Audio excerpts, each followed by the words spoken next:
mas porque de cristianismo se trata, e se tratava, e se trata ainda hoje, século XXI, as igrejas têm de fazer uma revolução total, uma revolução teológica total, se quiserem ter futuro, se quiserem que a humanidade de amanhã, os povos de amanhã, lhes deem alguma atenção.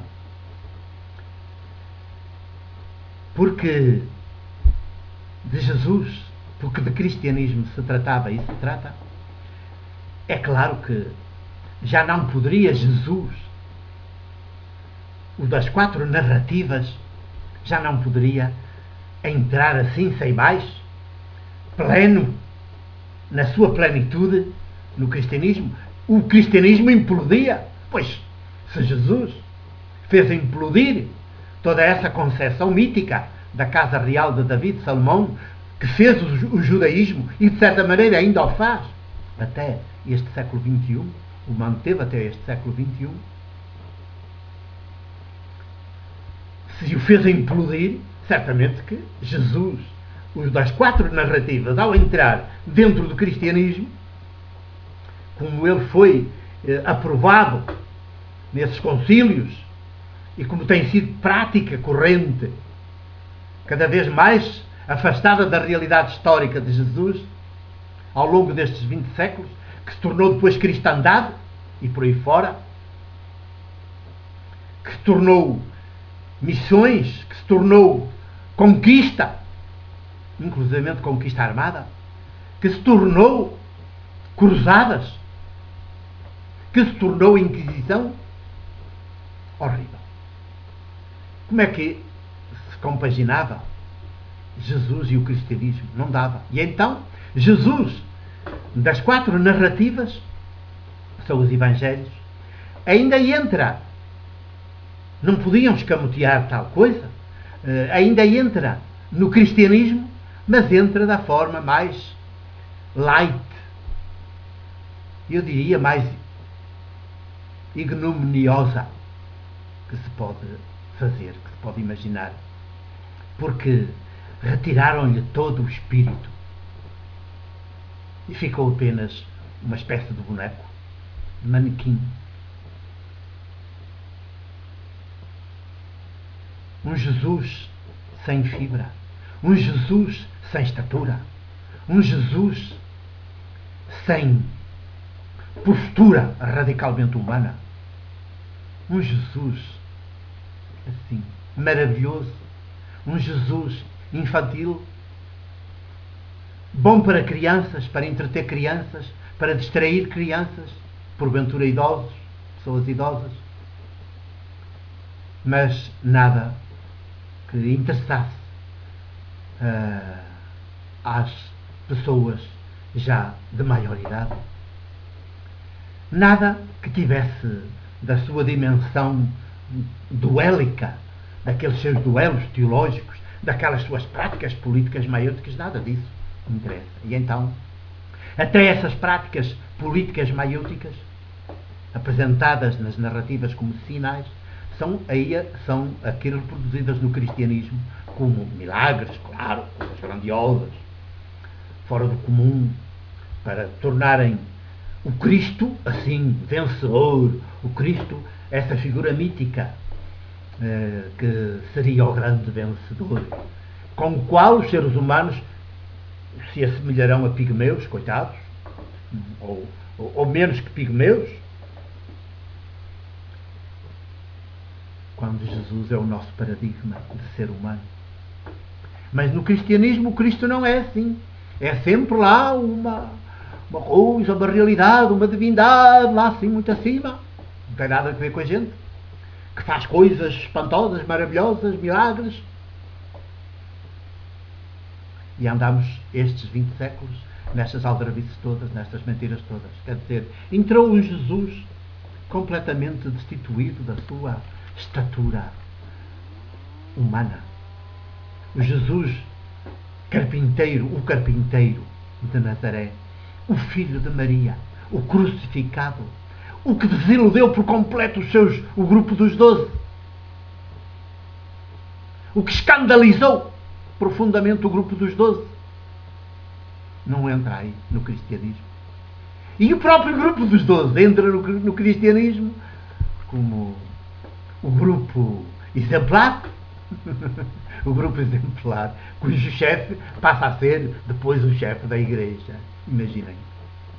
Estas coisas são tão absurdas. Mas estamos no século XXI e conhecemos esta realidade histórica, não a podemos negar. Ela está aí e continua hoje a afirmar-se e continua a querer estar aí de pedra e cal em vez de implodir, auto-implodir,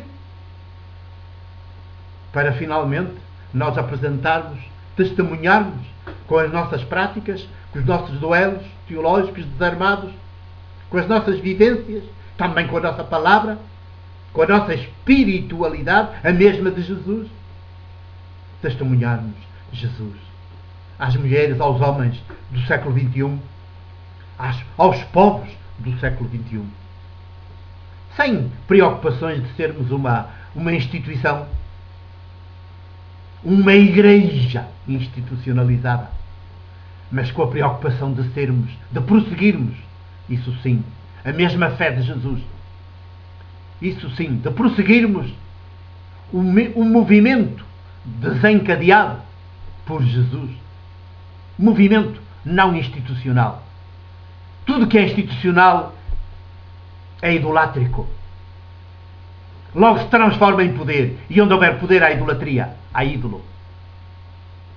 E por isso, movimento nunca institucional. Fermento na massa. Não uma instituição paralela com as outras instituições, não um Estado paralelo com os outros Estados, não uma estrutura paralela com as outras estruturas, mas existe a humanidade, e esta humanidade, animada desde dentro pela presença de Jesus, portadores da mesma fé de Jesus, das suas mesmas práticas, sempre atualizadas em cada geração, é claro, dos seus mesmos duelos teológicos, também eles atualizados, porque hoje a idolatria tem aspectos e dimensões que no tempo histórico de Jesus não se conheciam. E são mais horríveis, mais hediondas essas dimensões hoje. E portanto os duelos teológicos, século XXI,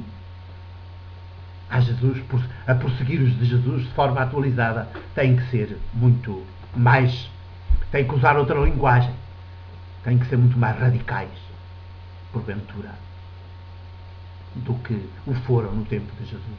E é claro como os desse movimento que o assumirem nas suas vidas, na fragilidade das suas vidas, sofrerão as consequências, como Jesus as sofreu no seu pequeno país e no seu tempo. É assim que estamos a entender melhor porque é que é preciso regressar um bocadinho mais ao grupo dos 12, sobretudo a Pedro, a Simão Pedro, porque efetivamente parece que o cristianismo saiu tudo ao contrário, parece não, o cristianismo que temos saiu tudo ao contrário de Jesus. Digamos que aqueles que foram os grandes opositores de Jesus nas 4 narrativas chamadas Evangelhos, com exceção daquele bocadinho do Evangelho de Mateus, no capítulo 16, a que já me referi, o cristianismo parece, ou afirma-se como o contrário das 4 narrativas. Quer dizer, quem nas 4 narrativas é o grande opositor a Jesus, agora, no cristianismo, são os grandes heróis. São as grandes referências. São como que a base sobre a qual se edifica o cristianismo, se edifica a igreja. Claro, igreja império, igreja poder, igreja privilégio, igreja idolatria, igreja do ídolo. Não. Jesus e do Deus de Jesus. É dramático tudo isto que estou a dizer, mas tem que ser dito, porque só a verdade nos faz livres. Já prosseguiremos.